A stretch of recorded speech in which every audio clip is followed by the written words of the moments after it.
हाजिर हैं खबरों का पंचनामा लेकर, जहां हम सोशल मीडिया पर वायरल हो रही खबरों की करते हैं सत्यता की कसौटी पर पड़ताल। क्या देश के सरकारी और प्राइवेट बैंकों ने ट्रांजैक्शन चार्ज के नाम पर लूट मचा रखी है?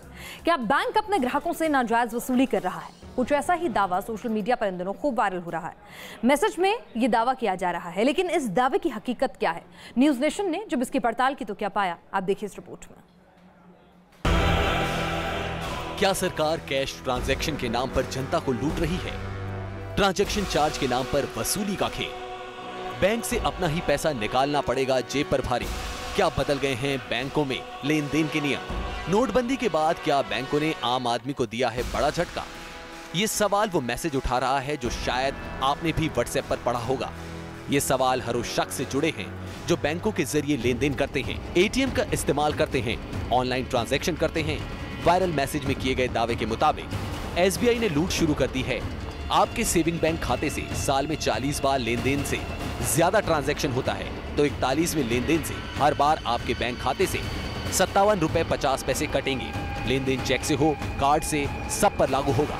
एटीएम से 4 बार से ज्यादा पैसा निकालने पर 150 रुपए टैक्स और 23 रुपए सर्विस चार्ज मिलाकर 173 रुपए चार्ज कटेगा। बैंक में 4 ट्रांजैक्शन के बाद हर ट्रांजैक्शन पर 150 रुपए चार्ज लगेगा।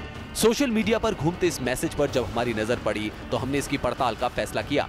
सोशल मीडिया पर इन दिनों एक मैसेज काफी तेजी से वायरल हो रहा है। ये मैसेज एसबीआई यानी स्टेट बैंक ऑफ इंडिया से जुड़ा हुआ है। इसमें कहा गया है कि एसबीआई आपके ऊपर तमाम तरह के ट्रांजैक्शन चार्जेस और सर्विस टैक्स वसूल रहा है, जो कि गलत तरीके से वसूले जा रहे हैं। इस मैसेज में 3 संस्थानों पर सवाल खड़े किए गए हैं। पहला, मोदी सरकार, दूसरा आरबीआई और तीसरा एसबीआई यानी स्टेट बैंक ऑफ इंडिया। ये कहा गया है मैसेज में कि एसबीआई, आरबीआई और मोदी सरकार के साथ मिलकर गलत तरीके से आपसे पैसे वसूल रहा है, ट्रांजैक्शन कॉस्ट के तौर पर और सर्विस चार्ज के तौर पर। आखिर इस मैसेज की सच्चाई क्या है? क्या इसमें कोई गलत अफवाह फैलाने की साजिश रची गई है या फिर इसमें जो बात कही गई है वो सही है? इसकी करेंगे हम पूरी पड़ताल और जानने की कोशिश करेंगे कि ये सिर्फ अफवाह है या इसमें कुछ सच्चाई भी है। वायरल हो रहे मैसेज में पूरे हिसाब के साथ बताया जा रहा है कि कैसे बैंकों में ट्रांजैक्शन के नाम पर आपको चूना लगेगा। ट्रांजैक्शन के नाम पर वसूली को लेकर सोशल मीडिया पर जिसने भी पढ़ा वो ठिठके बिना नहीं रह पाया। सोशल मीडिया पर वायरल हो रहे मैसेज में कई दावे भी किए गए हैं। दावा किया जा रहा है कि देश का सबसे बड़ा सरकारी बैंक एसबीआई ग्राहकों को अपनी सर्विसेज पर बढ़े हुए चार्ज का झटका दे रहा है। नया सर्कुलर जारी किया गया है जिसके मुताबिक बैंक कैश विड्रॉल यानी पैसे निकालने की सर्विस पर भी चार्ज लगेगा। Basic saving bank deposit account के ग्राहकों को पैसे निकालने, नए कार्ड इशू करवाने जैसी सुविधाओं के लिए चार्ज देना होगा। सोशल मीडिया पर किया जा रहा दावा सार्वजनिक क्षेत्र के सबसे बड़े बैंक से जुड़ा था, लिहाजा पड़ताल जरूरी थी। हमने वायरल मैसेज की पड़ताल के लिए बैंकिंग एक्सपर्ट से संपर्क किया। एक्सपर्ट ने साफ कर दिया कि 1 जून से ट्रांजैक्शन चार्ज में बदलाव किया गया है। ये ठीक है कि बैंकों ने अपने कुछ रूल्स बनाए हैं कि ट्रांजैक्शंस कम हो, जो ज़्यादा ऑनलाइन जो सर्विसेज है उनको यूज़ किया जाए। डिजिटल इकॉनमी की तरफ हमारा ध्यान है और सरकार उसके लिए काफ़ी अग्रसर कदम उठा रही है। वो ठीक भी है, इकॉनमी के लिए उसका काफ़ी फ़ायदा है, टाइम बचेगा और जो प्रोसेस है वो बचेगा। उसमें कुछ ट्रांजैक्शंस के बाद कुछ रखे गए हैं कि उनको चार्ज लगेगा। जैसे 4 ट्रांजैक्शंस के बाद एसबीआई में 5वें ट्रांजैक्शन के ऊपर 50 रुपये का कुछ ऐसा रखा गया है। लेकिन ये ऐसी चीज़ें, इन चीज़ों को ऐसा मोल्ड करके उनके ऊपर ऐसी अफवाह फैलाना कि इससे ऐसे हो जाएगा, वो लूट रहा है या उसने ऐसे लूट लिया, ये बिल्कुल सरासर बकवासबाजी है, इसमें कुछ नहीं है। एक बार फिर हमने वायरल मैसेज पर फोकस किया। हमने बैंकों के ट्रांजैक्शन सिस्टम में हुए बदलाव की पड़ताल की। पड़ताल में सामने आया कि एसबीआई की ब्रांच से 1 महीने में 4 बार ट्रांजैक्शन करना मुफ्त होगा, जिसमें चेक से ट्रांजैक्शन भी शामिल होगा। 4 बार से ज्यादा एसबीआई की शाखा से कैश विड्रॉल करेंगे तो हर ट्रांजैक्शन पर 50 रुपए का सर्विस चार्ज और सर्विस टैक्स लगेगा। एसबीआई के एटीएम से 4 बार से ज्यादा विड्रॉल ट्रांजैक्शन होंगे तो हर ट्रांजैक्शन पर 10 रुपए सर्विस चार्ज और सर्विस टैक्स लगेगा। एसबीआई एटीएम से चौथे ट्रांजैक्शन के बाद दूसरे बैंक के एटीएम से कैश विड्रॉल पर हर ट्रांजैक्शन पर 20 रुपए सर्विस चार्ज और साथ में सर्विस टैक्स लगेगा। अब हम आपको बताते हैं कि एसबीआई की तरफ से जो नियम निकाले गए थे उसकी रियल पिक्चर क्या है, आखिर किस तरह के ट्रांजैक्शन कॉस्ट लग रहे हैं जो बिल्कुल सही साबित हैं। उसमें सबसे पहले तो ये है कि 4 बार से ज़्यादा अगर आप ट्रांजैक्शन करते हैं एसबीआई के किसी भी बैंक से, उसके बाद अगर 5वां ट्रांजैक्शन करने जाते हैं, उसके बाद कंटिन्यू, उसमें 50 रुपये प्रति ट्रांजैक्शन आपसे वसूला जाएगा। दूसरा ये कि एटीएम में अगर आप 5 बार से ज़्यादा ट्रांजैक्शन करते हैं या 4 बार से ज़्यादा ट्रांजैक्शन करते हैं तो प्रति ट्रांजैक्शन उसके बाद यानी 5वें ट्रांजैक्शन पे आपको 10 रुपये चार्ज देना पड़ेगा, और अगर दूसरे एटीएम से पैसा निकालते हैं एसबीआई से नहीं तो आपको 20 रुपये ट्रांजैक्शन प्रति ट्रांजैक्शन देना पड़ेगा। इसके साथ में एसबीआई ने चेकबुक पर 30 रुपए से 150 रुपए तक का चार्ज लगाया है। अब तक की पड़ताल में वायरल मैसेज के एक हिस्से की हकीकत सामने आ चुकी थी, लेकिन अब भी इस बात की तस्दीक होनी बाकी थी कि क्या 1 जून से बैंक में 4 ट्रांजैक्शन के बाद हर ट्रांजैक्शन पर 150 रुपए चार्ज लगना शुरू हो गया है।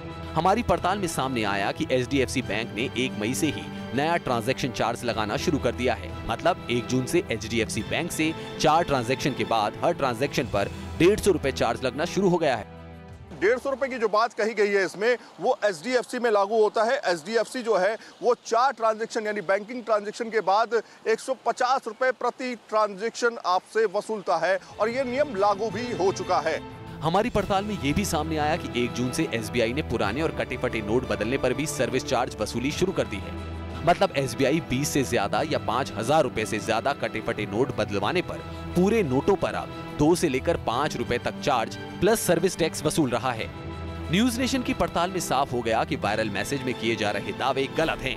1 जून से एसबीआई ने ट्रांजैक्शन चार्ज बढ़ा दिया है, लेकिन जो दावा वायरल मैसेज में किया जा रहा है वो गलत है। इस मैसेज के बारे में जब हमने पड़ताल की तो खुल के तस्वीर सामने आ चुकी थी। इसमें साफ तौर पे था कि एसबीआई और तमाम दूसरे प्राइवेट बैंक ने अपने ट्रांजैक्शन कॉस्ट को बदला है, लेकिन जिस हिसाब से इस मैसेज में कहा गया है कि गलत तरीके से अलग अलग तरीके से ट्रांजैक्शन कॉस्ट वसूली जा रही है, ये सरासर गलत है। एसबीआई ने साफ तौर पे कहा है कि अगर 4 बार ट्रांजैक्शन यानी बैंकिंग ट्रांजैक्शन से ज्यादा होते हैं तो 50 रुपए प्रति ट्रांजैक्शन आपसे वसूला जाएगा। उधर एचडीएफसी ने साफ तौर पे कहा था पहले भी और उसे लागू भी किया जा चुका है कि अगर आप 4 ट्रांजैक्शन करते हैं और 5वां ट्रांजैक्शन अगर आप बैंक से करते हैं तो 150 रुपए प्रति ट्रांजैक्शन आपसे वसूला जाएगा। ऐसे तरह के तमाम नियम हमने आपको बताए हैं, लेकिन इस मैसेज में जिस तरह से बताया गया है कि एसबीआई 150 रुपए वसूल रहा है, ये पूरी तरह गलत मैसेज साबित हुआ है। वीडियो जर्नलिस्ट मनोज कुमार के साथ सैयद आमिर हुसैन, न्यूज नेशन, दिल्ली। चलिए, तो ये मैसेज तो गलत साबित हुआ सोशल मीडिया पर, लेकिन एक और मैसेज है। सोने के भारी भरकम गहनों से लदी एक दुल्हन की वायरल तस्वीर सुर्खियों में, और दावा किया जा रहा है कि दुल्हन केरल के लेफ्ट विधायक की बेटी है और इस पर सियासत भी जमकर हो रही है। आखिर वाकई में क्या सोने से लदी ये दुल्हन असली है और क्या विधायक साहब की बेटी है? जब न्यूज नेशन ने इसकी पड़ताल की तो क्या पाया, देखिए। गहनों से लदी दुल्हन की वायरल तस्वीरें, गहनों से लदी दुल्हन पर गरमाई सियासत, शाही शादी की गोल्डन दुल्हन का क्या है सियासी कनेक्शन?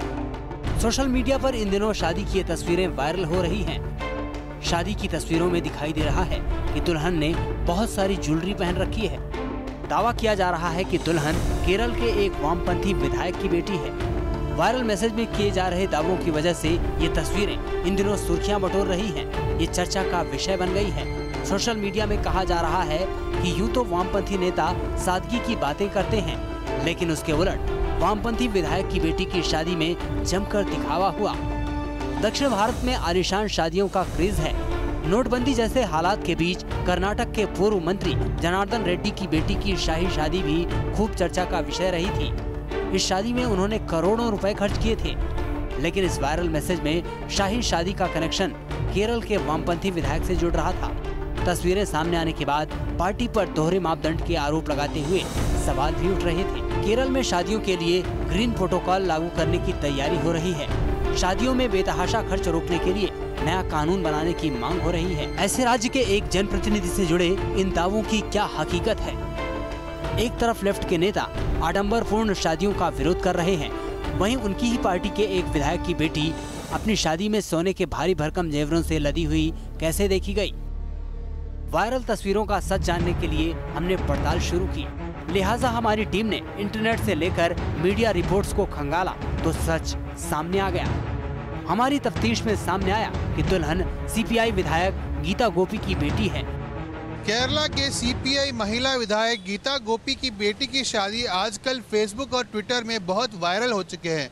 केरला के सीपीआई विधायक गीता गोपी ने अपनी बेटी की शादी गुरुवायूर टेम्पल में की थी और उस शादी में उनकी बेटी ने बहुत सारे गहने पहने थे और इस कारण सीपीआई विधायक पे कई सवाल उठाए जा रहे हैं। पड़ताल में सामने आई जानकारी के मुताबिक विधायक गीता गोपी की बेटी की शादी रविवार को त्रिशूर के गुरुवायूर मंदिर में संपन्न हुई थी। इस शादी में कई मंत्री और वरिष्ठ नेता भी शामिल हुए। हालांकि तस्वीरें वायरल होने के बाद सीपीआई कार्यकर्ताओं ने नाराजगी जताई। उन्होंने पार्टी फोरम पर भी ये मुद्दा उठाया है और कहा है कि गीता गोपी की बेटी की ऐसी तस्वीरों से पार्टी की छवि खराब हो रही है। तो वहीं विपक्ष भी गीता गोपी को घेरने में लगा है। सोशल मीडिया पर फोटो वायरल होने के बाद ये मामला पार्टी बैठक तक पहुंच गया और गीता से जवाब भी मांगा गया है। हाल ही में केरला के कृषि मंत्री मूलकर रत्नाकरन खर्चीली शादियों के विरुद्ध में ध्यानाकर्षण प्रस्ताव विधानसभा में लाए थे। आगे चलता देखना होगा कि सीपीआई गीता गोपी के ऊपर किस प्रकार की कार्रवाई करती है। हालांकि विधायक गीता गोपी का कहना है कि शादी बेहद सादे समारोह में हुई और उन्होंने वही किया है जो समाज में माता पिता करते हैं। मामले के तूल पकड़ने पर गीता गोपी ने अपने बचाव में कहा, एक माँ के नाते ये मेरा कर्तव्य था। मैंने शादी के लिए सोने के 50 प्रतीक खरीदे, बाकी सब दोस्तों और रिश्तेदारों ने गिफ्ट किए। हमारी तफ्तीश में वायरल खबर सच निकली और ये साफ हो गया कि सोने से लदी दुल्हन वाकई सीपीआई एमएलए की बेटी है। Team news nation. चलिए, तो लेफ्ट विधायक की बेटी के पास सोना इतना कि दुल्हन ही गोल्डन दुल्हन कहलाने लगी। यह खबर बिल्कुल सच साबित हुई। आगे बढ़ते हैं, एक और वायरल मैसेज की बात करते हैं जहां पर बंदरों के एक ऐसे गैंग का दावा किया जा रहा है जिसमें वो फिरौती वसूलते हैं। जी हां, फिरौती वसूलने वाला बंदरों का गैंग, और उनका एक वीडियो इन दिनों सोशल मीडिया पर खूब वायरल हो रहा है। कि वाकई इस वीडियो में कुछ सच्चाई है, देखते हैं। सैलानियों के सामानों पर है किसी की शातिर नजर। थोड़ा भी चूके तो सामान पर सरेआम झपट मारी, और ये झपट मारी कोई और नहीं बल्कि ये बंदर कर रहे हैं। इतना ही नहीं, सामानों के बदले ये बंदर फिरौती भी वसूल रहे हैं। मतलब झपटमार बंदर का रंगदारी टैक्स। सैलानियों को सावधान करती इस आवाज पर गौर फरमाइए।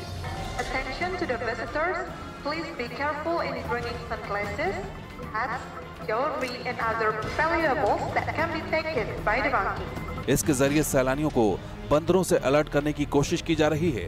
इन दिनों सोशल मीडिया पर तेजी से ये वीडियो वायरल हो रहा है। दावों के मुताबिक झपटमार गैंग में शामिल बंदर टूरिस्टों से मोबाइल, चश्मा, टोपी, कैमरा या दूसरे कीमती सामान झपट लेते हैं और फिर जब खाने की चीजें मिलती हैं तभी उनका सामान लौटाया जाता है। आमतौर पर बंदर इन चीजों को लेकर भाग जाते हैं और उसमें कुछ काम का समझ नहीं आया तो उसे फेंक देते हैं। मगर ये बंदर ऐसा नहीं कर रहे। ये कुछ दूर जाकर बैठ जाते हैं और इस बात का इंतजार करते हैं कि टूरिस्ट या कोई शख्स खाना लेकर आए। ये खाना लेते हैं और बड़े आराम से सामान लौटा देते हैं। वायरल तस्वीरें चौंकाने वाली हैं और झपटमार बंदरों को लेकर किए जा रहे दावे भी हैरान करने वाले हैं। लिहाजा हमने इस वायरल खबर की पड़ताल शुरू की। हमने सबसे पहले इंटरनेट खंगाला तो झपटमार बंदरों के इस गैंग के ठिकाने की जानकारी सामने आई। इन बंदरों का ठिकाना इंडोनेशिया के बाली का एक मंदिर है। ये बंदर गैंग बनाकर सैलानियों से झपटमारी करते हैं। यहाँ के बंदर अब ऐसे समूहों में बंट गए हैं जो खाने पीने के सामान की उगाही करने लगे हैं। इस मंदिर परिसर में सैकड़ों बंदर मौजूद हैं। यहाँ आने वाले टूरिस्ट इन्हें खाने पीने की चीजें देते हैं। इसके अलावा मंदिर का स्टाफ भी इनके लिए खाने का इंतजाम करता है। लेकिन इन सब के बावजूद न जाने किन वजहों से बंदरों के व्यवहार में ये अनोखा बदलाव आ गया है। क्या इसकी वजह भोजन की कमी है या फिर कुछ और? इन सवालों का जवाब जानने के लिए हमने जानकारों का रुख किया। एक्चुअल में चूँकि वहाँ पे वहाँ के जो भी मंकीज़ हैं और उनको एक तरह से ये ऐसा फीलिंग आ गया है कि अगर हम किसी का कुछ सामान ले लेते हैं तो हमको कुछ खाने का दे दिया जाएगा, और चूँकि उनको खाने का लोग देते हैं तो वो सामान वापस कर देते हैं। हमारी पड़ताल और आगे बढ़ी तो मीडिया रिपोर्ट्स के हवाले से ये चौंकाने वाली जानकारी भी सामने आई कि एक रिसर्च टीम ने कई महीने यहाँ के बंदरों की हरकतों को देखा। उन्होंने पाया कि यहाँ के बंदर 4 समूहों में बटे हुए हैं। इनमें से 2 ग्रुप के बंदर ज्यादातर टूरिस्टों के आसपास रहते हैं और वही सबसे ज्यादा झपटमारी करते हैं। सर्चर्स के दावों के मुताबिक ये बेहद नया व्यवहार है जो इस मंदिर के अलावा कहीं और अभी तक देखने को नहीं मिला है। तो आखिर इन बंदरों ने ये सब सीखा कैसे? इसका जवाब भी हमें इंटरनेट पर मिला। रिसर्च करने वालों ने पाया कि बंदर एक दूसरे से ये सीख रहे हैं। जिस समूह में जवान बंदर ज्यादा हैं, वो रिस्क लेने में आगे हैं, वही बंदर ज्यादा छीना झपटी कर रहे हैं। इस रिसर्च से ये बात सामने आती है कि बंदर एक दूसरे से सीख रहे हैं। हमारी पड़ताल में ये वायरल वीडियो सच साबित हुआ है। इंडोनेशिया के बाली के बंदर सामान के बदले उगाही का फंडा अपना रहे हैं और इस वजह से सैलानियों को काफी परेशानियों का सामना करना पड़ता है। Team news nation. बंदर चिंपांजी इंसान के काफी करीब होता है तो फितरत भी कुछ ऐसी ही नजर आती है और ये वायरल वीडियो सच है। क्या भारी भरकम अजगर अदृश्य हो सकता है? सोशल मीडिया पर वायरल एक वीडियो में ऐसा ही दावा किया जा रहा है, जिसमें दावा है कि एक सोसाइटी में अजगर निकला, फिर थोड़ी देर में गायब हो गया। क्या है इसकी सच्चाई? सोशल मीडिया पर एक मैसेज वायरल हो रहा है। इस मैसेज में दावा किया जा रहा है कि मुंबई की एक सोसाइटी में करीब 10 फीट लंबा अजगर आ गया था, लेकिन जैसे ही अजगर को पकड़ने की कवायद शुरू हुई, वो अचानक गायब हो गया।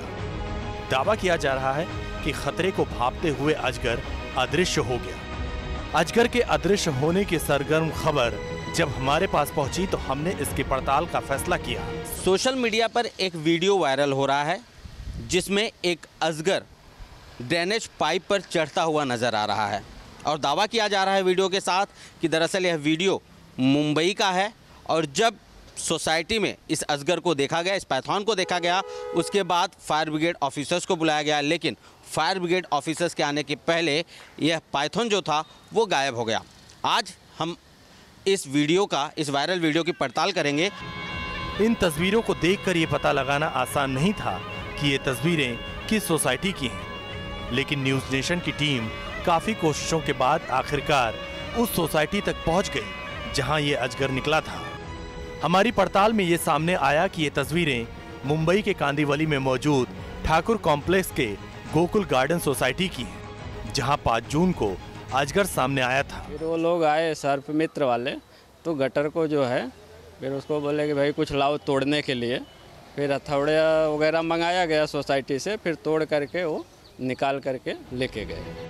हमारी पड़ताल में अब तक ये साफ हो चुका था कि वायरल वीडियो मुंबई की एक सोसाइटी का है और अजगर गायब नहीं हुआ, बल्कि एक्सपर्ट की टीम ने अजगर को पकड़कर जंगल में छोड़ दिया। Team news nation. तो ये थी सोशल मीडिया पर वायरल खबरों की पड़ताल करती है हमारी खास पेशकश। देश और दुनिया की तमाम अहम खबरों के लिए आप देखते रहिए न्यूज़ नेशन।